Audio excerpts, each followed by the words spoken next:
करो हो गया। विकास जी देखो, विकास आया कैसे? अभी आ रहे हैं, आए नहीं, आ रहे हैं। देखो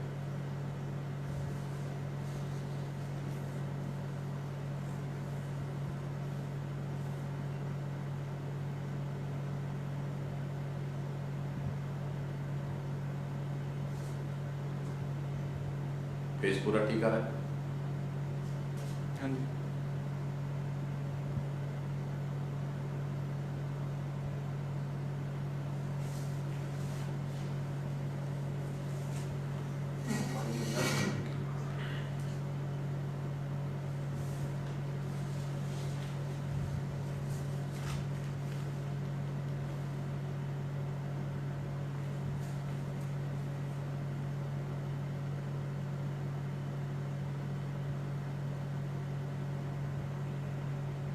हाँ आगे आगे उसमें उसमें दिख रहा है मोबाइल और विकास आ रही।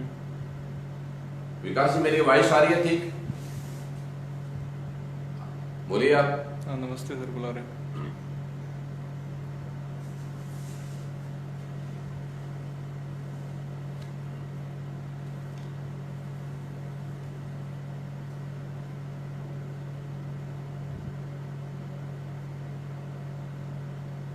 हो गया। वॉइस ठीक है? हाँ। बोलना है? Yes sir. यस। हरियाणा के मेरे बेरोजगार युवा छात्र और युवा साथियों, मैंने लंबे समय तक प्लेसमेंट ऑफिस में काम किया। हरियाणा की सरकार की कुछ नीतियों के मैं खिलाफ भी हूं। हमारे बच्चों के साथ जो 2015 से जिन्होंने अलग अलग कैटेगरी वाइज अपनी योग्यता अनुसार फार्म भरे थे, उन फार्मों में पूरे, वैसे तो हरियाणा स्टाफ सिलेक्शन कमीशन की नालायकी कहूंगा कि जो 2015 में वैकेंसी निकाली गई थी 2020 के 5.5 और 6 साल के अरसे में वो पूरा नहीं कर पाए। ऐसे हरियाणा स्टाफ सिलेक्शन कमीशन या ऐसे लोगों को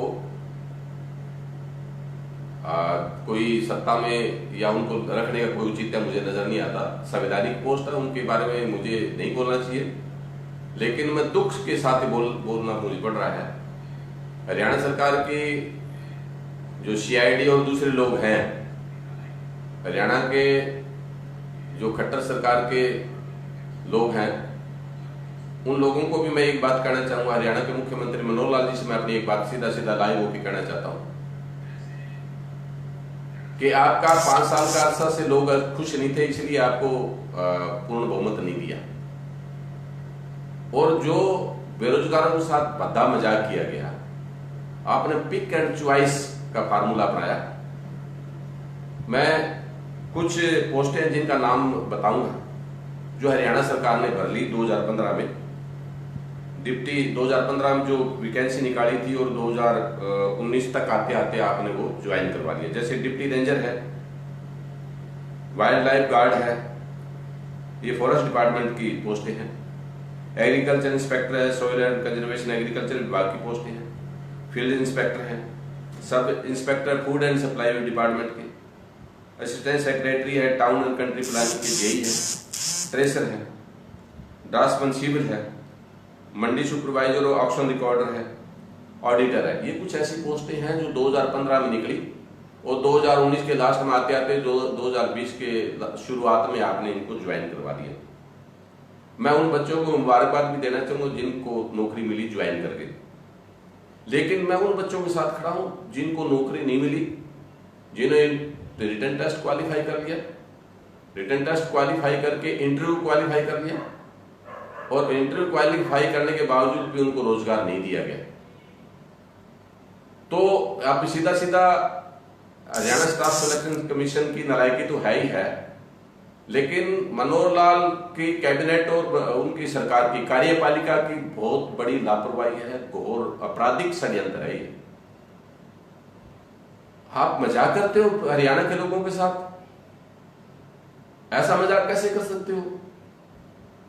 आपने 22 फरवरी 2017 को, मैं जब आपके साथ मीटिंग में था, हरियाणा निवास में मीटिंग थी, आपने जो है एग्रीकल्चर डिपार्टमेंट के बेरोजगार युवाओं ने एक आपको ज्ञापन दिया। उस ज्ञापन के दौरान आपने कहा मैं अंतिम छोर में लास्ट में जो खड़ा हुआ बच्चा है उसको मैं न्याय देना चाहता हूं, उसको रोजगार देना चाहता हूं। हमने कहा अच्छी बात है, हमें उसको उम्मीद थी कि अच्छे मुख्यमंत्री है और उसको गरीब लोगों के लिए कुछ करेंगे।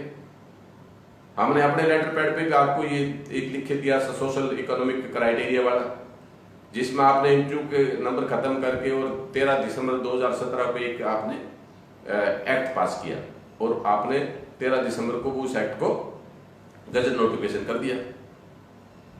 अच्छी सोच रही, लेकिन उसके आधार पे इस एक्ट को आप रेट्रोस्पेक्टिव इफेक्ट पे लागू नहीं कर सकते। इसका मतलब क्या है कि जो कोई कानून आप पास करते हो विधानसभा में, कैबिनेट कोई पास करती है, उसको उस तारीख से 13 दिसंबर 2017 से तो आप लागू कर सकते हो, लेकिन 2015 से लागू नहीं करते। इसको बोलते हैं ब्रीच ऑफ लॉ, और ब्रीच ऑफ लॉ पे आपके खिलाफ एफआईआर हो सकती है। आप कानून के साथ खिलवाड़ नहीं कर सकते।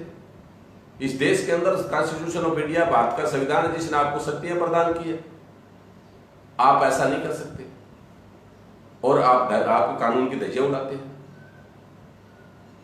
तो बेरोजगारों के साथ साथ आपने संवैधानिक मूल्यों की भी अवमानना की है और ज्यादा देर चलेगा नहीं। इसलिए हरियाणा के लोगों ने 2019 में आपको बाहर का रास्ता दिखा दिया था।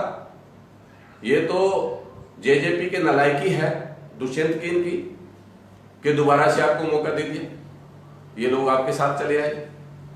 हरियाणा के लोग आज भी अपने आप को ठगा हुआ और अपमानित महसूस कर रहे हैं। ये कितनी शर्म की बात है कि आप बैकडोर एंट्री करके गलत तरीके से सरकार आपने बना ली। इसके बावजूद भी कि बेरोजगारों को आप ये कह रहे हैं कि नहीं, जो बाद में पीजीटी और पीजीटी, टीजीटी और वीएलडीए की जैसे इकोनॉमिक्स के हैं, साइंस के हैं, मेवात के लिए हैं, दूसरी जगह के लिए हैं, मैथमेटिक्स के हैं, इन बच्चों ने भी टेस्ट क्वालिफाई किया, इंटरव्यू क्वालिफाई कर लिया। अब आपका एक लेटर आ गया कि जी एजी ने हमें एडवाइस किया है कि इसको इस सारी प्रक्रिया को भी रद्द कर दो। खट्टर साहब, आपको थोड़ा पीछे 5 साल पहले की बातें मैं याद दिला दूं। 2015 में जब इन बच्चों ने फार्म भरे थे, 10 लाख बच्चों ने फार्म भरे थे। अगर एक बच्चे का 500 रुपए भी अगर तुमने चालान के द्वारा फीस ली है ना, तो कई सौ करोड़ रुपया बनता है वो। इस सारे प्रोसेस को करने के लिए आपके चैती कंपनियां है ना, जो ये एग्जाम कंडक्ट करवाती है, पेपर सेटर हैं, वो 100 करोड़ से ज्यादा का वो खर्चा हुआ है हरियाणा सरकार का। वो दोबारा इस कोरोना की महामारी में जब आप स्कूल के बच्चों से ये अपील कर रहे हैं कि एक बच्चा 5 रुपए दे, तो ऐसी कंडीशन में आप इस प्रोसेस को रद्द नहीं कर सकते। और कोरोना के नाम पे अब तुम्हें मौका मिल गया कि लोग सड़कों पे नहीं आएंगे। तो ये आपने देख लिया होगा पूरे देश के अंदर हालात क्या है। इन लोगों के साथ ज्यादा इनके है ना धैर्य का वो ना ले, इम्तिहान ना ले। अगर आपने ऐसा किया तो ये लोग सड़कों पे आ जाएंगे। इसकी सारी की सारी जिम्मेवारी आपकी होगी। कुछ हद तक हरियाणा सरकार की आपकी गलत नीतियों की वजह से आज खजाना खाली है। आप जो है डीए फ्रीज कर रहे हैं कर्मचारियों का, आप जो है पेंशनर को टाइम से पेंशन नहीं दे पा रहे हैं, चाहे वो आपके पेंशन लेने वाले कोई भी है, बुढ़ापा पेंशन है, विधवा पेंशन है, सामाजिक दूसरे मुद्दों में कोई पेंशन है। तो ये किसका ऊपर दोष देंगे? इस लोकतंत्र के 4 स्तंभ होते हैं, एक कार्यपालिका है, विधायिका है, न्यायपालिका है और आपकी मीडिया है। वो तो आपने अपना गुणगान, भोपू मीडिया आज आपके सारे गुणगान कर रहा है। अगर आज सोशल मीडिया ना होता, फेसबुक ना होता, ये चीजें ना होती तो हमारी कोई बात सुनने को तैयार नहीं था। आपने उनको लोभ लालच देके अपने साथ कर लिया।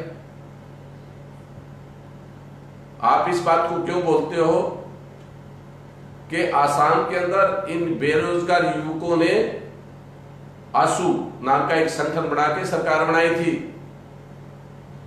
ऑल असम स्टूडेंट यूनियन एक संगठन बना था और उन्होंने आसाम में सरकार बनाई थी। वो सरकार 5 साल चल पाई बड़ी मुश्किल से, वो अलग बात है। अगर ये बेरोजगारों के साथ ऐसा भद्दा मजाक करेंगे तो ये बेरोजगार भी इस बात को जानने के लिए, हरियाणा छोटा सा प्रदेश है, 4 घंटे के अंदर हरियाणा के किसी भी छोर पे आप गाड़ी पे जा सकते हो। तो ऐसा मजाक अच्छा नहीं लगता। आपके एडवाइस करने वाले लोगों को ठिकाने पे बिठा दो, उनको को भैया तुम्हें इस बात में सरकार मनोहर लाल चला रहे हैं, तुम्हें इसको गलत एडवाइस देने की जरूरत नहीं है। ये चापलूस किस्म के लोग हैं ना, जो आपके बहुत सारे धागे बंधे रहते हैं, एक हाथ पे कलावा बंधे होते हैं, तिलकधारी और बोधीधारी जो लोग हैं, इनसे आप पीछा छुड़ा लो। ये जो बोधीधारी लोग हैं आपको गलत सलाह देंगे, तिलकधारी लोग आप गलत सलाह देंगे, आप इनसे पीछा छुटा के। और हमारे बच्चों के साथ क्या हुआ, 10 लाख बच्चों में से 5,51 बच्चे, 5,100 बच्चों को जो है ये टेस्ट क्वालिफाई किया। अब आपको ही पता है आप टेस्ट क्वालिफाई कैसे करवाते हो, आपको अच्छी तरह जानते हैं। जो इसके अंदर एक माफिया काम कर रहा है। वैसे तो आप ट्रांसपेरेंसी की बात करते हो, ट्रांसपेरेंसी के मामले में हरियाणा की एक बहुत बहादुर बेटी है श्वेता ढुल, आपको आईना दिखा दिया उसने बहुत अच्छे से, मैं सैल्यूट करता हूं उस बेटी को। श्वेता ढुल ने जो कुछ आपको एक एक फैक्ट्स, और जब आपके कितने डिपार्टमेंट है जो आरटीआई दबा के बैठे हुए हैं, ये जो सत्ता है आड़ी जाड़ी चीज होती है। आप चौटाला साहब से पूछ के देखो, थोड़ी सी गलती होती है ना, रूल टूटता है। ब्रीच ऑफ लॉ पे अगर कोई सिर फिरा व्यक्ति चला गया ना कोर्ट में, तो फिर बुढ़ापा उसमें काटना, तिहाड़ में काटना मुश्किल हो जाएगा। बूढ़ा साहब की हालत ऐसी है, वो बोले नहीं पाते। उनको पता है कि मैं ज्यादा बोलूंगा तो मुझे भी वहां बिठा दें जहां चौटाला साहब उठाए। तो कोई पक्ष तो है ही नहीं कहीं। एक आधा हिम्मत करके थोड़ा सा बोलता है, उसको तुम सुबह डरा देते हो, शाम को डरा देते हो। तो ये ज्यादा देर चलने वाला नहीं है। जब बेरोजगार युवा सड़कों पर आ जाएगा, इनको संभालना मुश्किल हो जाएगा। अरे 10 लाख लोगों में से कितने 5,000 लोगों को तुम राजी नहीं कर सकते, जिनमें से 3 गुना ज्यादा तुमने उनको बुलाया, जिनको पास किया वो 3 गुना ज्यादा है। और 3 गुना ज्यादा अगर तुमने पास किया, 3 गुना ज्यादा लोगों को अगर तुमने पास किया है, तो कितने को देना? 5,000 में से 1700-1800 लोगों को रोजगार देना। 1700-1800 लोगों को तुम राजी नहीं कर सकते। एक बड़ी हैरानी की बात है, क्योंकि मैं आपके साथ 5 साल में लगातार कम से कम 5 बार मेरी मीटिंगें हुई है आमने सामने। आपने मुझे ऑफिशियली बुलाया, तभी इस बारे में हम बात करते थे। आप कहते हो मेरी नीयत साफ है, मान लेते आज भी मैं कहता हूं आपकी नीयत साफ है, तो वो कौन लोग हैं जिनकी नीयत साफ नहीं है, जो इसमें आपकी टांग अड़ाते हैं? उनको दूर क्यों नहीं करते? अगर ये एसएससी में लोग बैठे हुए लोग, जो 1 साल के अंदर इनको सारी प्रक्रिया को पूरा करना होता है, 2015 के या 2020 आ गए, 6 साल में जो प्रक्रिया पूरी नहीं कर पाए, ऐसे लोगों को क्यों रखे हुए हो? सरकार जो है कैबिनेट में प्रस्ताव लाए हुए इनके खिलाफ, इनको हटाओ ना संवैधानिक तरीके से, ताकि आने वाले दूसरे लोग हैं ठीक से काम करेंगे। और आपको पता है कि जो 2017 का एक्ट, जो सोशियो इकोनॉमिक एक्ट जो आपने पास किया 13 दिसंबर 2017 में जो आपने पास किया, अच्छा है, मैं उसके खिलाफ नहीं, क्योंकि मैं उसके बारे में मैंने अपने लेटर पैड पे लिख के दिया था। और बहुत से लोग भी इसके सहमत हैं कि आर्थिक तौर पे कमजोरों को, दूसरे लोगों को, scheduled caste, backward class, OBC के लोगों को, इकोनॉमिकली बैकवर्ड लोगों को आपने एक अलग से कोशिश की रोजगार देने की। इस बात के लिए हम आपको बधाई देते हैं। लेकिन ये 13 दिसंबर 2017 का एक्ट आप 2015 में नहीं ले जा सकते, ऐसा कोई तरीका नहीं है। जैसे आप अपने डेट ऑफ बर्थ है ना पीछे नहीं ले जा सकते, तो इस एक्ट को भी 2015 से लागू नहीं कर सकते। अगर ऐसा आप करते हैं ना, बैक डेट से, पीछे से आप लागू करना, प्रोस्पेक्टिव तो आप कर सकते हैं किसी भी चीज को, उस दिन से तो इफेक्टिव होगा, बैक डेट से नहीं हो सकता, 2015 से लागू नहीं हो सकता। और बाकी जब आपने इतनी पोस्टों पे ये आपने ज्वाइन करा लिया, तो ये 5-7 कैटेगरी है, उनको आप ज्वाइन क्यों नहीं करवाते? क्योंकि मुझे पता है कि आपके बोधीधारी और तिलकधारी लोगों के बच्चे उसमें नहीं आए होंगे।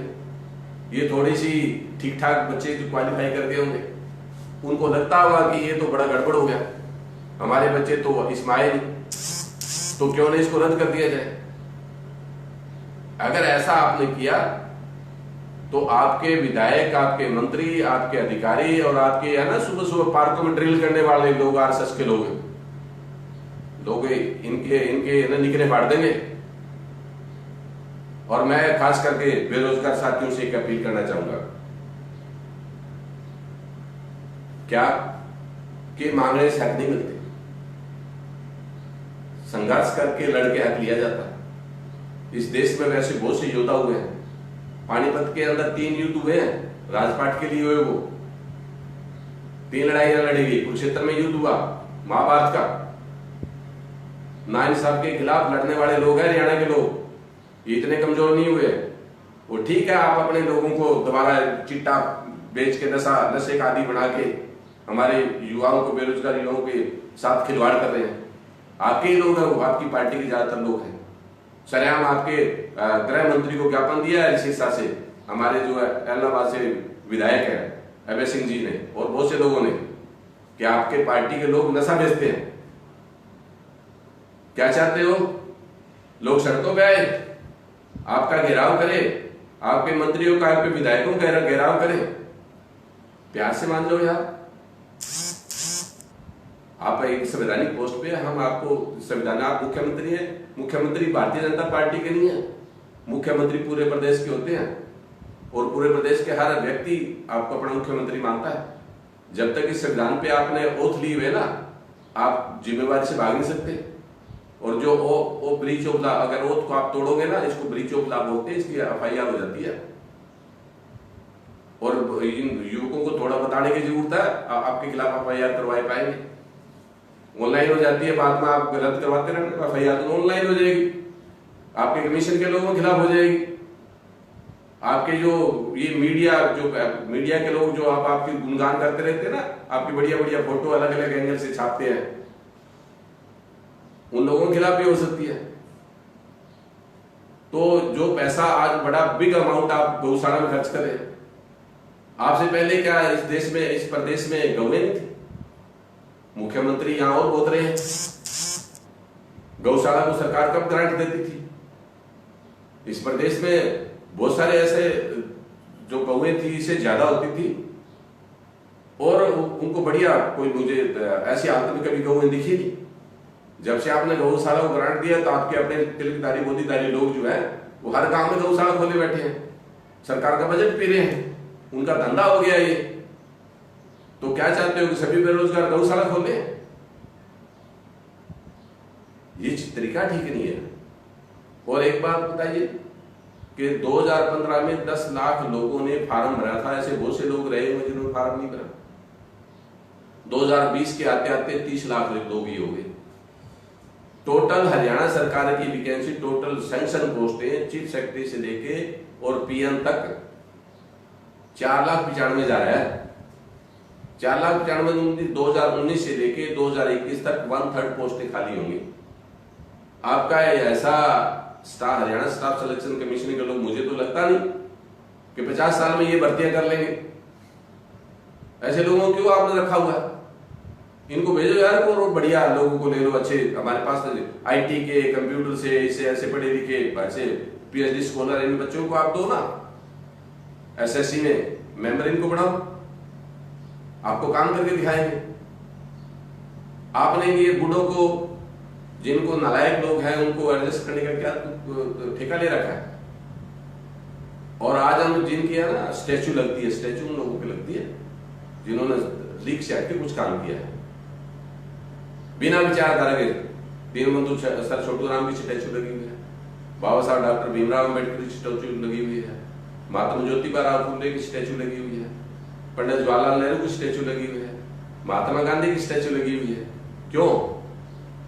चौधरी देवीलाल की स्टैचू लगी हुई है, चौधरी बंसीलाल जी की स्टैचू लगी हुई है। ये दुनिया में आने जाने का खेल है, सब जाएंगे। पंडित नेकीराम शर्मा को लोग याद करते हैं, इससे पहले के पंजाब के कुछ मुख्यमंत्री को याद करते हैं। तो आप ऐसा काम करके जाओ कि लोग आपको याद करें। और मैं तो खास करके बेरोजगार साथियों से एक चर्चा करना चाहूंगा कि हताश ना हो। सरकार से अपील करने की कोई जरूरत, मैं भी अपील नहीं कर रहा हूं, ये हमारा हक है, आप लेके रहेंगे, आपको देना ही पड़ेगा। किसी की बाप की बपोती नहीं है ये। जो चौथी मंजिल पे आप बैठते हो ना, जहां आप कैबिनेट की मीटिंग करते हो, जहां चीफ सेक्रेटरी आपका बैठता है, उसको बुला के आप ऐसे बताते हो, ये किसी के बाप की बपोती नहीं है। ये हमारे इनकम टैक्स के पैसे से चलता है। ये खून पसीने की गाड़ी कमाई है। हमारा देश का युवा बेरोजगार वो कहीं न कहीं अपने खेत में काम कर रहा है। 70% आबादी आज भी गांव में है और कृषि पे आधारित है। मनरेगा क्या किया तुमने? वो बेरोजगार है, कहां है बोलिए? मोदी साहब ने कहते पकौड़े तल लो, पकौड़े तले क्या? 30 लाख लोगों को पकौड़े तलेंगे तो खाएगा कौन? तो आप ये, मुझे याददाश्त मेरी कमजोर है, मैं इसको बड़ा बारीकी से देखता हूं। कोई एक फैक्ट्री बताओ जब आपके 5.5 साल का अरसा होगा, 5.5 साल में आपने हरियाणा में कोई एक इंडस्ट्री लगाई हो। बिना इंडस्ट्री के रोजगार तो मिलेगा नहीं। और जो इंडस्ट्री बंद हुई है, मैं आपको 500 ऐसी इंडस्ट्री गिना देता हूं, मेरे पास लिस्ट है बहुत बड़ी, कि आपके राज में इंडस्ट्री बंद हुई है, हुड्डा साहब के राज में इंडस्ट्री बंद हुई है, चौटाला साहब के राज में इंडस्ट्री बंद हुई है।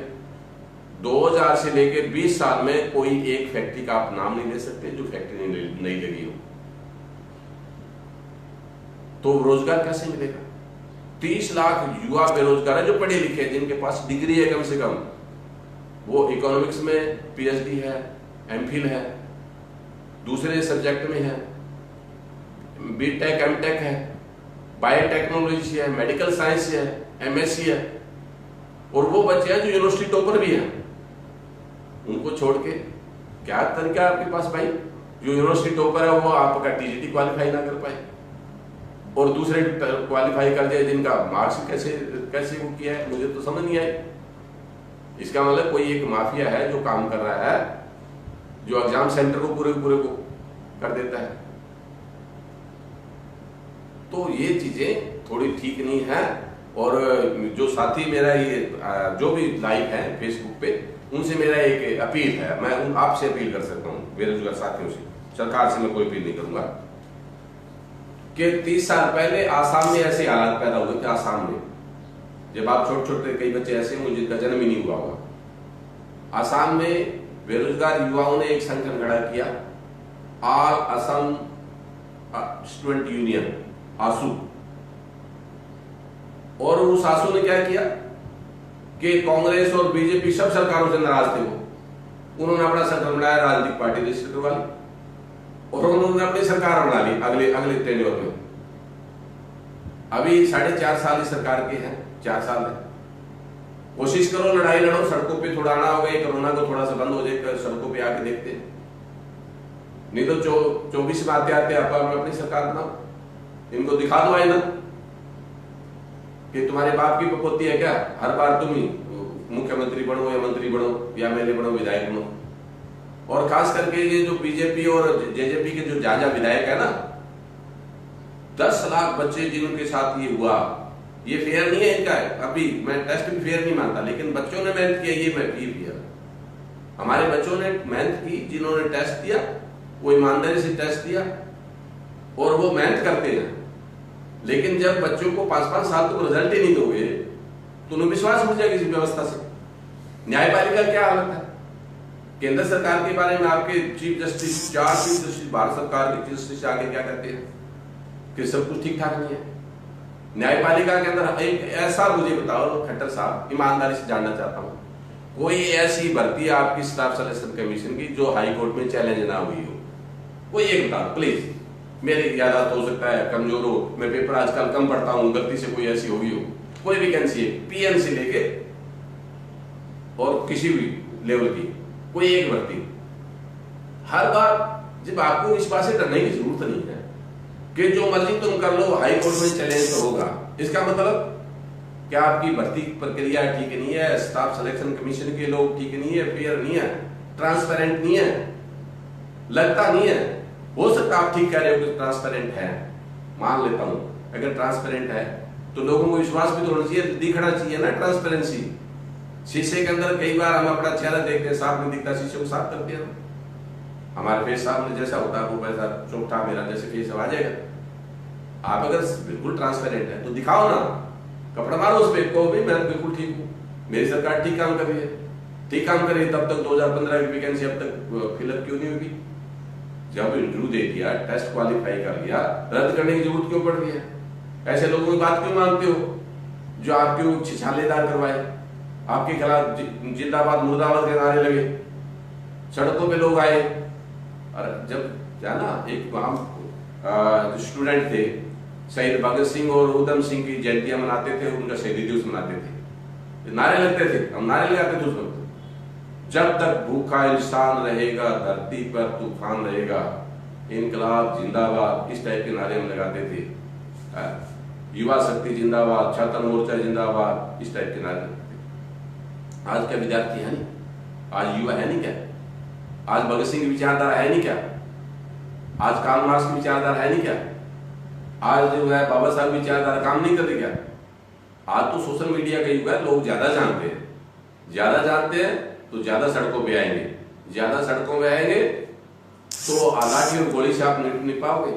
आपको याद दिला, थोड़ी यादाश्त आपकी कमजोर लगती है। 2 अप्रैल को SC एक्ट के खिलाफ करोड़ों लोग सड़कों पे आए थे, आपकी केंद्र और स्टेट की सरकार हिल गई थी, चूल्हे हिल गई थी। 30 लाख बच्चे अगर सड़कों पे आ गए ना तो आपके पल्ले कुछ नहीं रहेगा। और सबसे बड़ी बात यह है कि मैं युवा साथियों से एक अपील करूंगा कि आप 3 दिन, आज 20 तारीख है, 21, आज 21 है, 21, 22 और 23 काली पट्टी बांधे अपने हाथ पे, काली पट्टी बांधे, पता लगे कि ये वो बेरोजगार युवा है जो 2015 में जिन्होंने फॉर्म भरा था। और काली पट्टी अगर आप बांधते हैं तो इनके जो गृह जो साउंड के अंदर हरा हरा नजर आता है ना, जो फील गुड जिनको हो रहा है, बीजेपी समर्थित विचारधारा के लोग हैं, उनको पता लगना चाहिए कि सरकार के खिलाफ होता है भैया, तो आप अपनी प्रेजेंस शो कर सकते हो। तो सबसे पहले आप साथियों से मैं 3 दिन बाद लाइव आऊंगा इस मैटर पे। आपने मेरी एक अपील मान ली है, मेरा लड़ाई लड़ने का बड़ा एक्सपीरियंस है और हम जीतेंगे, सरकार हारेगी, सरकार को नाको चने चबा देंगे, सरकार को 100% इस मामले पाना पड़ेगा, कहीं हमें हाई कोर्ट में जाने की जरूरत नहीं है। और हाई कोर्ट में इस बार बहुत अच्छा चीफ जस्टिस, बड़ा अच्छा बंदा आया हुआ दिल्ली से, मोदी ने इन्होंने ना भेजा, एक बढ़िया आदमी है, हरियाणा के लोगों का मैं ये मानता हूँ अच्छा काम हो गया कि चीफ जस्टिस हरियाणा के बहुत अच्छे हैं। हम बाद में जाएंगे, तुम आओ तो सही, एक बार करो, इसको रद्द तो करो, फिर बताते हैं हम तुम्हें। लोग कोरोना की परवाह नहीं करेंगे, सड़कों पे आके आपको जवाब देना मुश्किल हो जाएगा, आपकी पुलिस कमजोर पड़ जाएगी। इसलिए समय रहते मेरा एडवाइस है, मैं लॉ अबाइड पर्सन हूं, कानून को मानता हूं, कानून की इज्जत करता हूं, क्योंकि संविधान मेरे बाप ने बनाया, तेरे बाप ने नहीं बनाया। मैं अपने बाप को मैं साथ बिठा के अपनी बात रखता हूं, तो संविधान को मानने वाले लोग हैं। इसलिए आप बड़े भले आदमी देखने में भी लगते हैं, आपके विचार अच्छे हो सकते हैं, आपकी नीयत में खोट ना हो, लेकिन जिनकी नीयत में खोट है उनको साइड में कर दो। कि ज्यादातर मुख्यमंत्री चापलूसों की वजह से बदनाम होते हैं, आपको लगता है चापलूसी करते हैं, इनको साइड में करो। और इन बच्चों का, जो हमारे युवा बेरोजगार बच्चे हैं, उन बच्चों के लिए आप ये काम कर दो। तो मैं आपको सबसे पहले ग्रीट करने वाला व्यक्ति हूँ, मैं बड़ा ही इस मामले में ईमानदार हूँ, बेशक अम्बेडकरवादी हूँ, इसके बावजूद भी सबसे पहले ये इन बच्चों को आप अगर ये रिजल्ट निकाल देते हैं, इनको ज्वाइन करा लेते, सबसे पहले आपका धन्यवाद का प्रस्ताव मैं वहां आके फूलों का गुलदस्ता दे के आपको स्पेशल धन्यवाद करने आऊंगा। ये मैं ज्यादा लंबा इस बारे में नहीं बात करना चाहता। मैं साथी जो इसमें कमेंट करना चाहिए, उनका कमेंट मेरे पक्ष में हो, खिलाफ हो, मैं सबका स्वागत करता हूँ, सब बच्चों का वेलकम है। और आप अच्छा लड़ाई लड़ रहे हैं, हमारे अंदर ऐसे योद्धाओं के खून है जिन्होंने 3-3, 4-4 लड़ाइयाँ इस प्रदेश में लड़ी है। और कारगिल के युद्ध में हमारे युवा बच्चे शहीद हुए, कितने शहीद, पूरे भारत में सबसे ज्यादा शहीद हरियाणा के बच्चे शहीद हुए हैं। तो हम कमजोर नहीं, आप कमजोर मत माने अपने आप को, सरकार से हम अपनी बातें मनवा के रहेंगे। तो लड़ने के लिए मैंने भी सरकारी पद से त्याग पत्र दिया हुआ, रिटायर हो लिया हूँ, तो मैं आपके साथ हूँ जब जहां कहोगे। और मैं आपको फेसबुक पे, इन पे सब देखता रहूंगा। और जब भी आपका प्यार जितना ज्यादा मिलेगा, इसको जितना लाइव करोगे, तो सरकार के CID डिपार्टमेंट के लोग भी इसमें टच में है मेरे, तो उन तक ही मेरी बात पहुंच गई, मुख्यमंत्री महोदय के पास भी बात चलेगी, क्योंकि वो श्री भूपेश्वर दयाल जी इसको लाइव देख रहे हैं, है ना। तो उनको इस बात का पता लग गया, तो मैं उनसे भी सैल्यूट करता हूँ कि आप इस बात को CM साहब के पास पहुंचा दें बखूबी। ऐसी जो मैंने बातें कही है, मेरी बातें कुछ कड़वी थी, पर सच कड़वा होता है। और हम शुगर कोटेड गोली देने के आदी नहीं है, क्योंकि दवाई हमेशा ना कड़वी ज्यादा काम करती है, तो सच भी एक दवाई है। तो इन सब बातों के साथ जय भीम, जय भारत, जय जनता, जय हरियाणा। धन्यवाद।